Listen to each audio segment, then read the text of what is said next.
안녕하세요. 전국에서 사업하고 있는 블리블링 이정입니다. 오늘 제가 얘기해 드릴 주제는요. 우산 씌우지 말자. 이게 이제 무슨 얘기냐면 네트워크 마케팅을 저는 인생에서 살아가면서 꼭 다들 한 번씩 해보셨으면 좋겠어요. 그 이유가 저 역시 제가 인성이라고 해야 되나 뭐 이런 것들이 되게 많이 바뀌는 계기가 됐습니다. 이 네트워크 마케팅을 하면서요. 교원도우로 비즈니스를 하면서 굉장히 많이 바뀌었는데, 처음에 이 비즈니스를 딱 시작을 하면요, 내가 최고인 줄 알아요. 그리고 우리는 이때까지 내가 최고여야지만 살아남을 수 있는 환경이었잖아요. 그게 뭐예요? 직장에서도 최고가 되지 않으면, 성과가 나지 않으면 살아남을 수가 없고, 뭐 자영업이든 내가 어떠한 비즈니스를 하더라도 내가 최고가 되어야 되고, 내가 어떤 일을 잘 하지 않으면 살아남을 수가 없었던 일이거든요. 그래서 내 주장, 내 성격이 강한 사람들이 무조건 일을 잘하는 사람이었단 말이에요. 이게 네트워크 마케팅을 처음에 딱 시작을 하면 뭐 오래 한 리더들과는 약간 다릅니다. 처음에 딱 시작하신 분들은 그런 성향들이 이 몸에 남아 있어요. 그래서 네트워크 마케팅을 처음에 딱 시작하면 내가 잘할 거야, 내가 제일 똑똑해, 내가 제일 잘 할 수 있고, 내 산하는 내가 내 스타일대로 비즈니스를 하겠다고, 이렇게 얘기를 하면서 이제 어떻게 하죠?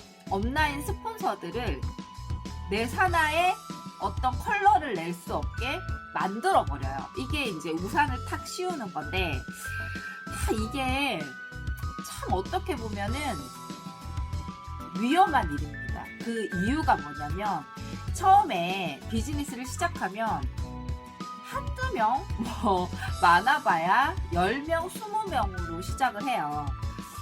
10명, 20명은 내 컬러를 내가 내서 그 비즈니스를 10명, 20명으로 뭐 10년, 20년, 뭐 100명 정도까지는, 뭐 10년, 20년, 한 100명 정도로 그 비즈니스 꾸준히 한다면은 상관이 없어요. 그럼 그건 영업이고 어떠한 사업이죠. 그런데 네트워크 마케팅 비즈니스는 10명, 20명, 100명, 뭐 500명으로 이 비즈니스를 하시는 게 아닙니다. 시간이 지나면 1000명, 2000명, 10,000명, 10만 명이 제 산하의 파트너 사장님으로 들어와요. 근데 참 이게 무서운 비즈니스인 게 뭐냐면, 안 좋은 것부터 복제돼요.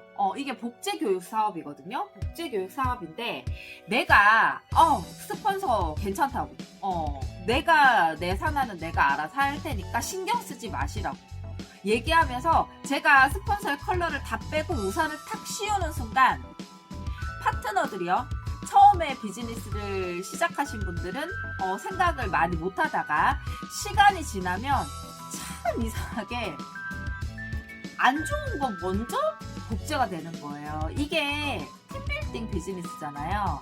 한마디로 얘기해서 저는 조금 쉽게 심플하게 얘기하면, 저는 사실 네트워크 마케팅의 복제 교육은 가정교육이다. 제가 항상 이제 우리 파트너 사장님들에게 그렇게 얘기합니다. 이유는 뭐냐면, 부모님을 그대로 복제해. 그러니까 예를 들어서 조금 폭력적인 집안에 있으면 난 진짜 저런 모습이 싫어. 그런데 그게 어느 순간 나한테 체득이 되거든요. 이게 체화가 되고. 그게 참 무섭잖아요. 그래서 우리가 결혼할 때도 집안을 보고 뭐 부모님을 보고 하는 이유가 사실은 가정교육이거든요. 그런데 이 네트워크 마케팅 사업이요, 가정교육, 그러니까 팀빌딩 비즈니스예요. 부모를, 스폰서를 그대로 따라한단 말이에요. 내가 처음에 10명, 20명을 스폰서의 컬러를 안 보여주고 제가 했어요. 왜? 내가 제일 똑똑한 것 같으니까. 내가 하는 비즈니스가 정답인 것 같기 때문에. 하지만 사실 10명은 내가 정답이 될 수도 있겠지만 1000명, 2000명, 3000명, 5000명이 되는 순간 나의 컬러를 다 씌울 수 없어. 왜? 여기는 대부분의 많은 사람들이, 다양한 컬러의 사람들이 들어온단 말이에요.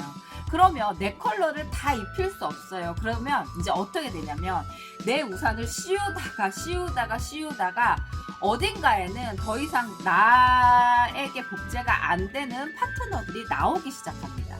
그러니까 예를 들어서 우산이 버섯이라고 한번 생각해 볼게요.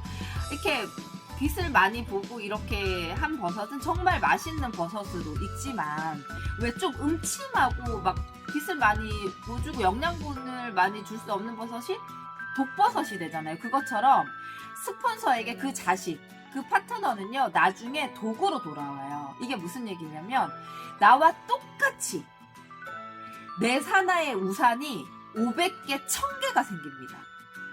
참 무섭지 않아요? 더 이상 내 얘기를 듣지 않는다고, 그 파트너는. 그러면 이제 뭐라고 얘기하냐면, 아니 사장님 이렇게 하셔야 돼요 라고 얘기를 하면, 스폰서님도 뭐 그전 스폰서님한테 그렇게 했는데 저 제 파트너한테 제 컬러 내겠다, 제 파트너 사장님들은 제가 알아서 할 거니까 신경 쓰지 마세요 라고 얘기하는 거를 스폰서 입장에서 나중에 얘기할 수가 없는 거야. 왜? 내 행동이 그 파트너의 그대로 복제가 됐기 때문에. 그래서 처음에 이 네트워크 마케팅 비즈니스를 했을 때는요, 먼저 내 파트너 우산을 스폰서로부터 내가 할게요 라고 씌우지 말고 스폰서의 컬러를 다양하게 나부터, 이 스폰서는 이런 컬러를 가지고 있구나, 이 스폰서는 이런 컬러를 가지고 있구나, 나부터 먼저 배우고요. 그 다음에 스폰서를 그래도 존경심을 가지고 뭔가 이 비즈니스를 임하시면요, 파트너 사장님도 똑같이 복제가 됩니다. 그리고 이 비즈니스는 팀 비즈니스이기 때문에 내가 그렇게 아둥바둥 비즈니스를 진짜 1000명, 2000명, 10,000명 내가 다 내 컬러로 낼 거야 라고 하는 순간 나만 힘들어요.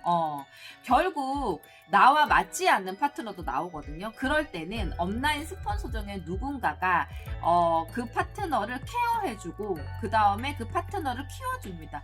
어쨌든 이게 뭐냐면 우리 자식 농사잖아요. 파트너 사장님들이 잘 되기를 원하시는 거잖아요. 잘 되기를 원하는데 다른 부모는 내 자식을 망하게 할 거야. No, 절대 아닙니다. 내가 다 품을 거야 하는 순간 내 레그는요, 누군가는 독버섯처럼 저한테 돌아올 수밖에 없는 거예요. 그래서 진짜 이 비즈니스를 시작할 때 내 산하로 내 컬러만 낼 거야 하고 우산을 씌우지 말라는 거죠. 근데 이렇게 우산을 씌우는 경우가 어떤 경우가 있냐면, 다른 곳에서 예를 들어서 리더로 있었던 분들, 그 다음에 네트워크를 나는 진짜 오래 했으니까 난 너무 잘 알아 라고 생각하고 오신 분들, 이런 분들이 특히 그렇고요. 그 다음에 관계에서 저는 솔직히 얘기하면은 결혼한 부부가 아니라, 예를 들어서 여자친구 혹은 남자친구랑은 결혼을 전제하는 거 아니면 웬만하면 좀 하지 마라. 근데 예를 들어서 하게 되더라도 진짜 헤어지지 마라 이렇게 얘기하고 싶어요. 어쨌든 팀 비즈니스거든요. 자, 그러면 누군가는 한 명이 이해해주고 품어줘야 된다. 그게 이제 업라인 스폰서의 역할이고, 파트너는요, 어느 정도의 파트너가 늘어나기 전까지는 스폰서 부모의 마음을 처음에는 헤아리지 못해요. 사장님 혼자 그렇게 하지 마시고요, 저희랑 소통해서 하세요 해도 계속 자기 산하는 우산을 씌우게 되거든요. 근데 시간이 지나면 다 씌울 수 없다는 걸 알게 돼요. 그리고 내가 소통이 안 되는 파트너가 생긴다는 걸 알게 됩니다. 그 시점은요, 분명히 오거든요. 그게 이제 조금 늦게 오시는 분들, 뭐 1년, 2년 뒤에 오시는 분들이 있고 6개월, 뭐 10개월 안에 오시는 분들도 있는데, 시기는 다 다르지만 언젠가는 그런 시기가 온다. 그럴 때 내가 예를 들어서 내 성격을 너무 부렸다든지 온라인 스폰서에게 너무 심하게 했다든지 혹은 파트너에게 너무 내 컬러를 강요했다면요, 이 비즈니스에서 나중에 진짜 마음고생을 많이 하게 됩니다. 우리가 이렇게 얘기하잖아요. 다이아몬드 되기 전에 할 마음고생은 빨리 하든 늦게 하든 다 하게 된다. 로얄 크라운이 가기 전까지의 마음고생은 다 하게 된다. 그 구간 내가 받아들이는 이 마음이 달라지고요.